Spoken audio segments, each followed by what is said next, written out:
नमस्कार। Observations with experience के इस यूट्यूब चैनल पर आपका स्वागत है। मैं हूं आपका मित्र असीम सक्सेना।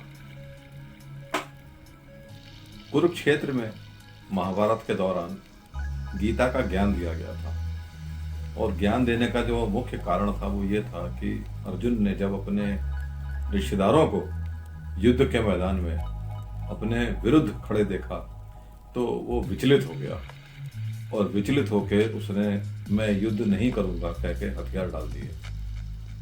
भगवान कृष्ण ने उसको गीता का ज्ञान दिया, सभी जानते हैं, और गीता को एक आदर्श ग्रंथ के अनुसार सम्मान मिलता है। ये हमारे लिए एक बायोलॉज भी है, बहुत सारा ज्ञान है। कई लोग इसी का आधार लेके माध्यम लेके कथाएं सुनाते हैं, प्रसिद्ध होते हैं और हमारे लिए ज्ञान दर्शन का काम करते हैं। अब ऐसी अवस्था आई क्यों? जब भगवान श्री कृष्ण अर्जुन के साथ थे तो अर्जुन को तो विचलित होने का मन ही नहीं था, होने नहीं चाहिए था उसको। अब इसकी दो स्थितियां बनती हैं। हम भी नित्य ईश्वर की आराधना करते हैं, लेकिन कई बार जीवन की समस्याओं को समक्ष देखकर विचलित हो जाते हैं। अर्जुन में तो वैसे ही हुआ था। हम भी कई बार विचलित हो जाते हैं कि यार ये क्या हो गया, कैसे होगा, कितनी दिक्कत है, और अपने सभी सगे संबंधियों को हम अपना मजाक उड़ाते हुए देख लेते हैं। वो हमको बहुत ज़्यादा विचलित कर देता है। वो भी, अब उसने भी ऐसा बोल दिया, उसने भी ऐसा कह दिया। ये विचलन की अवस्थाएं हैं। भगवान श्री कृष्ण वहीं मौजूद हैं, उसके साथ रथ पे हैं, हमारे साथ भी अदृश्य रूप में होते हैं, लेकिन हम विचलित हो जाते हैं।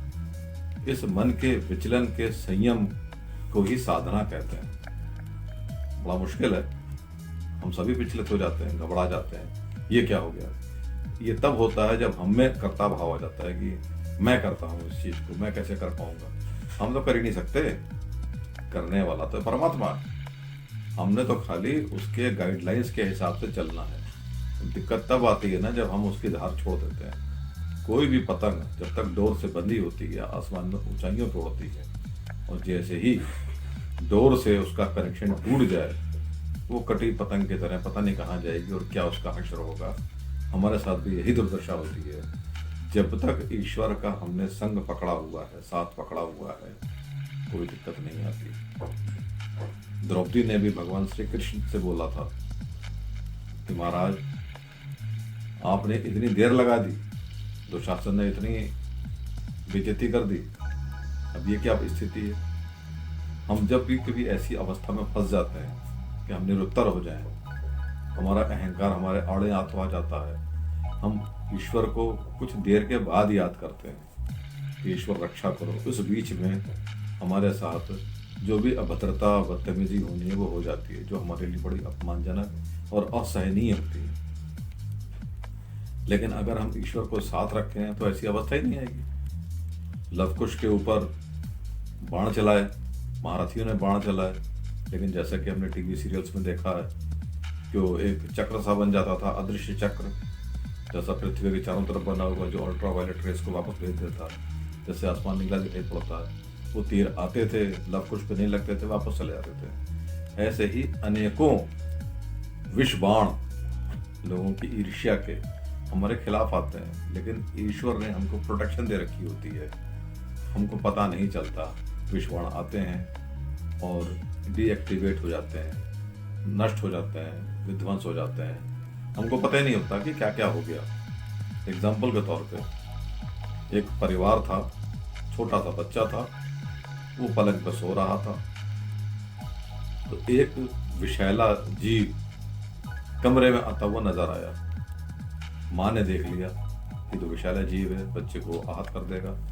उसने बच्चे के पिता से कहा, बच्चे के पिता ने उस जीव, जो विषैला जीव था, उसको मार दिया। बच्चे की रक्षा के लिए, अपने आनंद के लिए नहीं, रक्षा के लिए मार दिया और उसको बाहर फेंक दिया। माँ ने पूरे कमरे की सफाई कर दी और पोछा ओछा लगा के घर को शुद्ध कर दिया।